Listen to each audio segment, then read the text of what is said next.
Alhamdulillah wassalatu wassalamu ala Rasulillah wa ala alihi wa sahbihi wa man da'a bi da'watihi wa istanna bi sunnatihi ila yaumi liqa'i rabbih. Rabbi shrah li sadri wa yassir li amri wa hlul 'uqdatam min lisani yafqahu qawli. Habib Mahdi bin Syihab, Ustaz Ali, sahabat-sahabat, tak dapat saya sebut satu persatu. Insyaallah kita semua dimuliakan Allah Subhanahu wa taala. Amin. Saya pulang ke Pekanbaru, kemudian mengajar di kampus. Saya mengisi pengajian di masjid, khusus kajian hadis, karena memang itu jurusan saya. Satu hadis, jelaskan periwayatnya, kandungan-kandungan isinya, habis itu tanya jawab, kemudian khutbah Jumat, direkam, di-share, kemudian nomor handphone saya disebar dan orang tahu nomor saya, kemudian saya diundang. Maka datanglah saya ke Palembang, diundang oleh salah satu lembaga pendidikan. Begitulah asal mula saya keluar dari Pekanbaru. Semua menemukan titiknya sendiri. Tidak pernah saya merekrut, membuat, menawarkan diri dan lain sebagainya. Akhirnya berjalan. Sekarang setiap provinsi ada koordinatornya. Aceh, Ustadz Nazar. Sumatera Utara, Ustadz Iqbal. Kepulauan Riau, Ustadz Endri. Riau sendiri diatur Yayasan Tabung Wakaf Umat. Sumatera Barat, Putra. Lalu kemudian Jambi, Ustadz Ican dan Rizal Dahlan. Teruslah sampai semuanya ada lebih kurang. Untuk Sulawesi dengan Kalimantan satu koordinator. Mereka mengatur semua beberapa provinsi di pulau tersebut. Koordinator Brunei Darussalam dan koordinator Malaysia. Jadi kalau saya datang ke satu daerah, saya tidak tahu apa yang terjadi di daerah tersebut. Shahibud dar a'lamu bidarihi. Orang yang punya rumah lebih tahu isi rumah. Sehingga saya tidak terkena jebakan Batman, khususnya jebakan-jebakan politik, jebakan-jebakan pemain, jebakan-jebakan calo. Alhamdulillah Allah menyelamatkan. Jadi kalau saya ke Sumatera Selatan, Habib Mahdi sudah protek itu semua.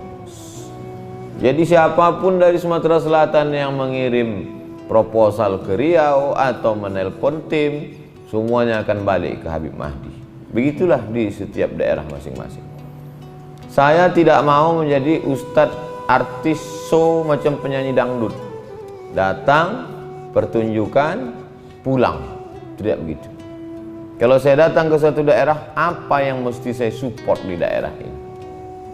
Saya tidak membuat grup baru. Saya tidak membuat aliran baru. Saya tak membuat mazhab baru. Saya mau melanjutkan bangunan dakwah yang di situ sudah ada dindingnya, ada tiangnya, ada atapnya. Ustadz tinggal pasang keramik lantainya aja. Ayo kita teruskan sama-sama. Makanya konsen saya di 3 hal. Pertama, pendidikan. Oh, ini di daerah ini ada orang yang mau wakaf rumah untuk jadi rumah tahfiz. Tapi syaratnya ustadz yang menerimanya. Nanti kami mengelola. Ayo sama-sama. Penyerahan sertifikat rumah tanah mau diserahkan ke yayasan jadi rumah tahfiz. Karena memang fokus saya di pendidikan. Launching SD tahfiz, launching iklan penerimaan siswa baru SMP. Fokus pertama pendidikan. Karena tak semua selesai dengan ceramah dan tabligh akbar. Yang kedua adalah ekonomi umat. Ustadz, ayo kita ke pabrik air. Nanti Ustadz divideokan bagaimana proses air ini dibersihkan, didoakan, dibacakan Yasin, dibacakan Quran untuk dijual. Ayo. Karena ini juga bagian supaya duit umat ini jangan sampai kita yang punya umat tapi duitnya dia makan orang lain. Ustadz, nanti launching ini ada 212 mat, ya. Ini ada rumah sakit Islam, ya. Ini ada hotel syariah kita buka, ya. Karena memang fokus saya di ekonomi umat. Yang ketiga, politik. Kalau orang ini kita dudukkan Ustadz jadi gubernur, jadi wali kota, jadi bupati di sini, Ustadz tidak capek lagi ceramah. Dengan tanda tangannya dia bisa salurkan ini APBD untuk pesantren. Ayo kita dukung. Bahwa ada pro kontra, orang membuli saya, mengatakan saya usah masuk politik nanti jadi musuh. Itu ijtihad saya. Di beberapa tempat alhamdulillah selamat. Itu yang saya lakukan. Perbaikan pendidikan, perbaikan ekonomi, perbaikan politik. Sampai kapan Ustadz jalankan misi ini? Sampai Allah Ta'ala berikan amanah di seluruh daerah. Jadwal disusun dari Januari sampai Desember 2021 habis. Di akhir 2021 2022. Begitulah seterusnya. Jadi maksud saya, kita pahami dakwah ini bukan tausiah. Dakwah bukan ceramah. Tapi ceramah itu adalah bagian dari partikel kecil dakwah. Karena kalau kita memahami bahwa dakwah itu adalah ceramah, nanti orang yang tidak ceramah kita katakan tidak berdakwah. Masa lama-lama di Mesir pulang-pulang nggak berdakwah? Yang kau maksudnya apa? Dia nggak ceramah Pak Ustadz, padahal dia buka yayasan. Mungkin dia bidangnya tidak ceramah, tapi dia sedang berdakwah. Masa lama-lama di Mesir pulang-pulang cuma jadi anggota dewan? Dia berdakwah dengan duduknya di legislatif itu. Dia yang ikut menggodok APBD. Dia yang memantau perjalanan ini gubernur, bupati, wali kota. Dia sedang berdakwah, tapi tidak ceramah. Maka mesti didudukkan pemahaman ini. Kalau tidak nanti semua orang mengatakan Abdul Somad berdakwah. Padahal sesungguhnya dia hanya sedang berceramah. Berapa banyak penceramah tidak berdakwah, tapi berapa banyak orang berdakwah tidak ceramah. Ini kalau masih pagi menjelaskan ini masih masuk, tapi kalau menjelang buka puasa tak bisa. Jadi ketika kita pahami bahwa dakwah adalah taghyir halatil ummah, merubah kondisi umat. Palembang ada beberapa hal positif yang bisa diambil. Pertama, masfurah. Ustadz-ustadz bisa bersatu dari berbagai macam basic pendidikan. Pendidikan gontor yang modern, pakai jas, pakai dasi, bisa berjalan bersama dengan pendidikan tradisional pondok salaf. Bisa sejalan. Yang basic Muhammadiyah bisa duduk satu majelis dengan basic Nahdlatul Ulama. Nah, ini di tempat lain tidak, di sini ada. Di sini ada tempat untuk membuat suatu pagelaran besar dakwah Benteng Kota Besar sebelum Covid datang. Maka ini pun juga menjadi syiar, simbol, sehingga menjadi ikon. Di mana-mana kalau ditanya orang, oh iya kami tengok video Ustadz di BKB. Oh iya Ustadz kemarin. Nah, ini banyak orang tak punya panggung. Banyak kota hanya masjid saja, stadion. Habis itu selesai. Tapi di sini ada. Yang ketiga, dakwah dikemas dengan media. Karena memang yang ada di media itu kemas. Mas Ali, maka dia bisa mengemasnya dengan media. Jadi kalau video Ustadz Taufik Asnuri rahimahullah bisa sampai ke Pekanbaru, itu karena ada tim media yang di sini bekerja. Kalau kita lihat ada lampu gemerlap, ada video yang bagus, itu juga lengkap dengan anasyidnya. Nah, ini selalu saya kalau pergi ke satu daerah, saya bawa cerita ini ke sini, cerita ini bawa kemari, sehingga dia menjadi sebuah cerita puzzle yang disusun menjadi sebuah gambar yang menarik. Di Aceh bisa kita ambil Ikatan Alumni Timur Tengah. Di Sulawesi Selatan bisa kita ambil ICAT. ICAT sudah punya ICAT Mart. Tolong buatkan videonya Ustadz, ICAT Mart. ICAT, Ikatan Cendekiawan Alumni Timur Tengah. Memang semua yang kalau di Aceh ikat, di sana dia jadi ICAT, karena memang di sana banyak C, makanya Coto Makassar. Lalu kemudian di Kalimantan, militansinya, kita tahu mereka amat sangat militan yang luar biasa kepada para habaib, khususnya kepada para ustadz, para alim ulama.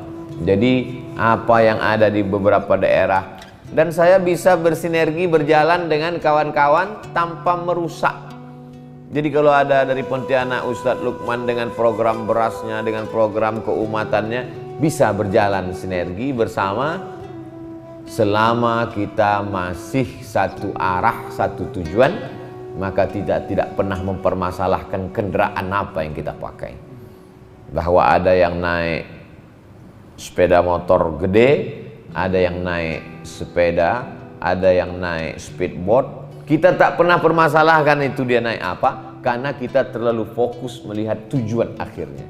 Tapi kalau kita terlalu fokus melihat kanan kiri, itulah kita menjadi sikut menyikut, merajuk, tidak jadi buat dakwah hanya karena logo tidak ditempel di banner. Itu kan suatu yang sepele, remeh-temeh. Saya tak pernah punya logo. Andailah tak diminta orang, tak ada itu logo Ustadz Abdul Somad. Singkatan UAS itu pun tak pernah terpikirkan. Tiba-tiba orang aja ngasih. Saya tidak terlalu memikirkan simbol. Saya melihat makna. Jadi sama seperti besi berani, magnet. Dulu waktu kecil magnet itu kita campakkan ke pasir. Setelah itu otomatis menempel nanti. Pasir tidak akan menempel, debu tak akan menempel, kayu tak akan menempel. Tapi kalau dia memang butiran-butiran besi, dia pasti akan menempel. Begitu juga lah perjalanan kami. Masuk kami ke satu daerah, pasir tak mau menempel, kayu tak akan menempel, kaca tak menempel. Tapi kalau dia besi, insya Allah dia akan menempel dan kita bisa bersama. Jadi kalau pada subuh ini, dalam perjalanan ini, ada sahabat-sahabat yang menempel, maka sesungguhnya kita memang berarti sama-sama besi, sama-sama tahan diuji, tak akan lapuk insya Allah. Amin. Tapi kalau dia kayu, dia tak mau menempel. Kayu hanya akan berkawan dengan kayu yang lapuk juga. Al-arwah junudun mujannadah. Ruh itu seperti bala tentara. Wa ma ta'arafa minha talaf. Kalau dia ada kesesuaian, dia akan bersama. Angkatan laut, angkatan udara, polisi, satpam, security, semua bergabung. Tapi begitu komandan upacara mengatakan siap gerak, semua melihat seragamnya.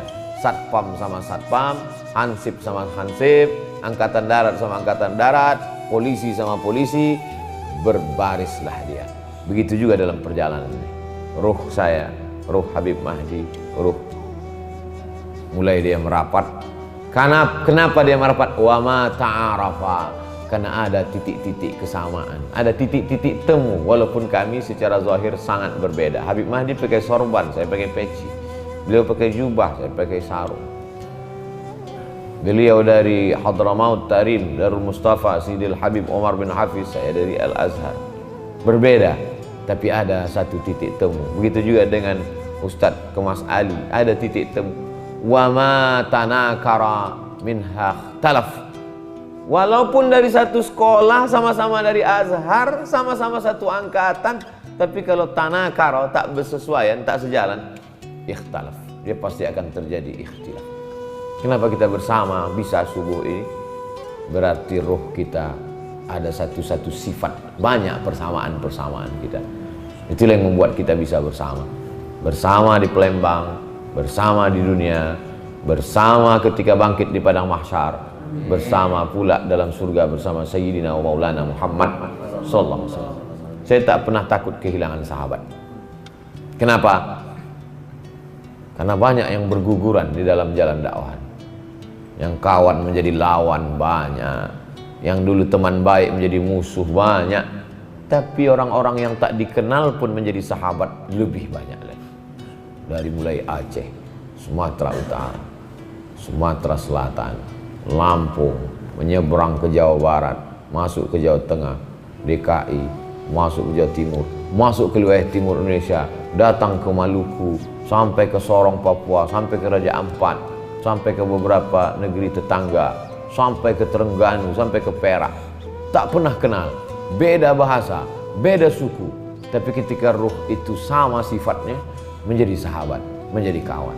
Jangan pernah takut kehilangan sahabat. Safir tajid iwadan amman tufariqu. Berjalan sajalah engkau nanti di tempat itu kau akan menemukan orang-orang yang dulu kau tinggalkan, maka kau akan bertemu dengan orang yang sama. Betul kata Imam Syafi'i. Setiap daerah yang saya kunjungi itu ada saja orang-orang yang sifatnya sama. Jadi kalau di daerah ini ada orang kaya yang baik, ada pejabat yang santun menolong dakwah, ada mantan preman yang menjadi backing, menjadi bodyguard, menjadi backup dakwah, nanti di daerah lain ketemu lagi orang spesies macam itu juga. Orang kaya yang mensupport dakwah, pejabat yang berani menjadi tulang belakang dakwah, anak muda yang menjadi support dakwah, namanya beda, sukunya beda, wajahnya beda, tapi sifatnya sama. Abu Lahabnya juga begitu ada, Abu Jahalnya juga ada. Masya Allah, tabarakallah, dalam perjalanan ini berjumpa dengan itu semua. Jadi saya menganggap, saya berharap perjalanan yang kesekian puluh kalinya ke Sumatera Selatan dan kawan-kawan sahabat-sahabat ikut dalam bagian ini, sekali lagi hayat dikandung badan, masih panjang umur saya, datang saya ke Sumatera Selatan, bisa kita bersama, alhamdulillah. Tapi ke depan saya tetap bermimpi seperti daerah-daerah yang lain, ada satu kerjasama sehingga terbentuklah sebuah lembaga, sehingga kita fokus, sehingga kita, bukan berarti saya katakan tak baik, menuju yang baik, menuju yang lebih baik, menuju yang amat sangat terbaik, sampai puncaknya rel kereta apinya siap, lokomotifnya siap, mati kita sebagai masinis, kereta api tetap berjalan. Kenapa? Relnya sudah ada. Masinis boleh mati, tapi kereta api tak boleh berganti. Bisa untuk jadi update status yang itu sebagai pengantar pertemuan kita di majelis menjelang pulang ke airport. Tak Ustadz, apa kriteria pemimpin yang zalim? Innallaha ya'murukum an tu'addul amanati ila ahliha wa idza hakamtum bainan nasi an tahkumu bil adli. Dua. Yang pertama amanah, yang kedua adil. Lawan dari amanah khianah, lawan dari adil zalim. Kalau dia amanah, dia adil, berarti dia pemimpin yang patut untuk diikuti. Tapi kalau dia sudah lawan dari amanah khianah, lawan dari adil zalim, maka dia tak layak untuk diikuti. Al-imamu liyutamma bihi, ju'ilal imam, imam itu diangkat untuk diikuti. Imam angkat takbiratul ihram, ikut. Imam ruku', ikut. Imam sujud, ikut. Imam kentut, jangan. Bagaimana sikap kita terhadap pemimpin yang zalim? Islam ada namanya kuntum khaira ummah, kalian umat yang terbaik. Ta'muruna bil ma'ruf, ajak orang buat baik. Wa tanhauna 'anil munkar, larang orang buat munkar. Kalau ada Pak RT buat majelis gaple, mabuk, membawa masyarakat, datang orang mengadu, Pak Ustadz, Pak RT mabuk, sabar. Allah bersama orang yang sabar. Pembodohan. Maka kita mesti rapat untuk mengganti RT dengan RT yang soleh. Karena kalau tidak, satu RT ini akan kena musibah. La ta'murunna bil ma'ruf, kalian mesti ajak orang buat baik, wala tanhauna 'anil munkar, larang orang buat munkar. Kalau kamu tidak melakukan itu, la yushikanna ayab'atsallahu 'alaikum iqaban. Nanti dikhawatirkan diturunkan Allah hukuman. Ketika hukuman itu turun, summa tad'unahu, kamu berdoa minta, fala yustajabu lakum, doa kamu tak dikabulkan gara-gara diam menengok kemungkaran. Pak Ustadz, ini Pak RT udah mulai memakai siskamling kita untuk bawa-bawa cewek-cewek duduk-duduk, joget-joget, dangdut-dangdut koplo tengah malam. Gak apa-apa, yang penting kita di masjid berzikir, membaca Quran. Wala ana abidum ma'abadtum wala antum abiduna ma'abud lakum dinukum waliyadin lana a'maluna walakum a'malukum. Bukan ajaran Islam. Islam mengajarkan kita mengajak orang berbuat baik, mencegah perbuatan mungkar.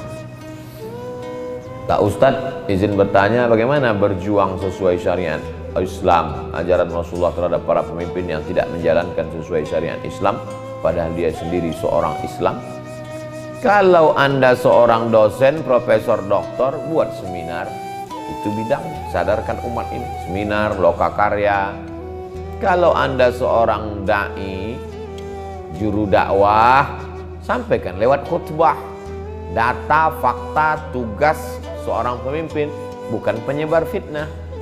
Kalau Anda seorang kepala rumah tangga, pimpinan perusahaan, punya anak buah, jelaskan kepada mereka dengan bahasa yang santun. Tapi kalau Anda duduk di parlemen sebagai anggota legislatif, DPRD kabupaten kota provinsi, DPD, DPR RI, maka berjuanglah dengan cara konstitusional. Negara kita negara demokrasi. Dalam negara demokrasi semua diputuskan berdasarkan voting. Suara terbanyak, suara Tuhan. Jadi kalau saya mengajak umat untuk memilih anggota legislatif yang sholat, caleg yang takut sama Allah, sesungguhnya saya sedang berdakwah konstitusional. Tapi saya tidak berpolitik praktis mencalonkan diri. Kenapa? Karena saya milik semua partai, milik semua umat, milik semua ormas. Tapi saya berhak untuk menentukan pilihan langsung, umum, bebas, rahasia. Ketika orang bertanya ke saya, Pak Ustadz mana yang saya pilih? Pilih orang ini. Karena kalau dia duduk nanti, dia akan beramar ma'ruf nahi mungkar melalui jalur konstitusional, yaitu legislatif. Jadi sesuailah dengan bidang kita masing-masing. Apa bidang kita? Laksanakanlah, berjuang sesuai dengan bidang kita untuk menegakkan syariat Allah, syariat Rasulullah Sallallahu Alaihi Wasallam. Bagaimana pandangan Islam terhadap seorang aktivis pejuang yang selalu mengkritik kebijakan tak sejalan di tempat kerjanya? Beda antara kritik dengan nahi mungkar. Kritik itu asal berseberangan dengan pendapat umum, opini publik. Oposisi. Kalau berjalan bersama, posisi. Kalau berseberangan, oposisi. Oposisi biasanya A kata rezim, B kata dia. Yang penting beda. Kalau nahi mungkar tidak begitu. Tidak selamanya orang itu salah. Kalau kebetulan dia keliru, luruskan. Tapi kalau dia benar, dukung, support. Jadi kritik itu tidak selamanya benar, walaupun tidak selamanya salah. Jadi saya tidak pakai kritik, saya tidak pakai oposisi, saya pakai istilah amar ma'ruf nahi mungkar. Jadi kalau ada orang yang meluruskan PRT, PRW, bupati, gubernur, wali kota, presiden, direktur, dia tidak sedang beroposisi, karena oposisi negatif. Dia tidak sedang mengkritik, karena kritik selalunya dari atas ke bawah. Dia sedang meramar ma'ruf nahi mungkar. Ini orang perlu diajak kepada ma'ruf. Ini orang perlu diluruskan supaya tidak mungkar. Kewajiban beragama. Kuntum khaira umat, kamu umat yang terbaik. Bukan kamu umat terbaik karena hajimu 10 kali. Bukan kamu umat terbaik karena keningmu hitam. Bukan kamu umat yang terbaik karena tarawihmu sampai subuh. Kapan kamu jadi umat terbaik? 3. Ta'muruna bil ma'ruf wa tanhauna 'anil munkar wa tu'minuna billah. Lakukan yang 3 ini, umat terbaik. Tapi semua ada kosnya, ada bayarannya, tidak ada yang free. Maka kalau mau pada zona aman, enjoy, nikmati saja. Tapi begitu kita berani berseberangan dengan nahi mungkar, maka akan merasakan kepahitan-kepahitan hidup. Lepas dari PNS, tidak mendapatkan berbagai kesempatan. Jamaah umroh yang sudah siap berangkat 600 jadi batal. Siap tidak itu? Diikut-ikuti orang, jadwal-jadwal di kantor-kantor yang terkait ada tekanan dari atas, sejam kemudian tak jadi. Dia tidak secara terus terang, tapi secara senyap-senyap tapi menyakitkan. Boleh jadi kita siap, tapi keluarga kita kan tak siap.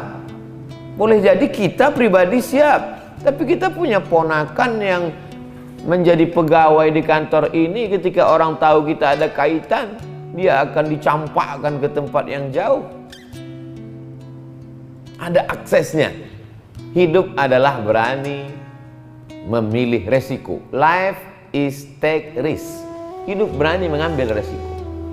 Jangan ketika kita sudah berani nahi mungkar, tidak siap menerima efeknya. Nih, apalagi kita berada di dalam suatu sistem. Pikirkan baik-baik. Siap tidak? Kalau siap, jalan. Kalau tidak siap, nanti kita akan punya kepribadian ganda. Siap melakukan sesuatu, tapi tak siap menerima efek dari sesuatu. Itu adalah mental, namanya mantik tufuli, mantik logika anak kecil. Anak kecil berani melempar batu ke jendela, pecah, tapi setelah itu dia lari. Itu namanya lari dari kenyataan. Di Indonesia kita melihat ada tokoh-tokoh, habib-habib, ulama-ulama yang berani menerima resiko. Keluarganya pun siap menerima resiko. Di negeri ini semua bisa direkayasa, kata Salim Said, pengamat politik senior, putih rambutnya, putih jenggotnya. Kata-katanya itu saya copy. Di negeri ini semua bisa direkayasa. Siap tak menerima rekayasa-rekayasa itu? 4. Bagaimana cara kita menegakkan amar ma'ruf nahi munkar di situasi seperti ini, di mana Islam dan ulama dianggap sebagai musuh oleh rezim yang berkuasa? Pandai itu penting, pandai-pandai jauh lebih penting. Kalau orang mencari botol kecap, pakai botol minyak babi, isinya tetap kecap. Razia botol kecap, pakai botol minyak babi, tengoknya bebas botol minyak babi, isi tetap kecap. Tapi tak semua seorang semazhab dengan saya. Dia justru dinampakkannya, aku botol kecap. Terserah. Ada yang model bermazhab botol minyak babi, tapi ada yang tetap bertahan dengan kecap. Kalau saya dipecahkan karena botol kecap, biarlah dipecahkan. Yang penting mati sebagai botol kecap. Pecahnya bagaimana? Sebagai botol kecap. Beserpih dia dengan batu, tetap tertulis di situ botol kecap. Toh pada akhirnya akan pecah juga. Lebih baik pecah dari botol kecap dari pecah jadi botol minyak babi. Sudahlah pecah, botol minyak babi lagi. Ini kan beda prinsip. Yang saya tidak mau itu botol kecap ngejek botol minyak babi. Bahwa kau berprinsip mau jadi botol minyak babi, jadilah botol minyak babi, tapi isi kau tetap kecap. Tapi jangan kau ejek yang berprinsip botol kecap. Ini pun susah memahaminya kalau belum pernah makan kecap.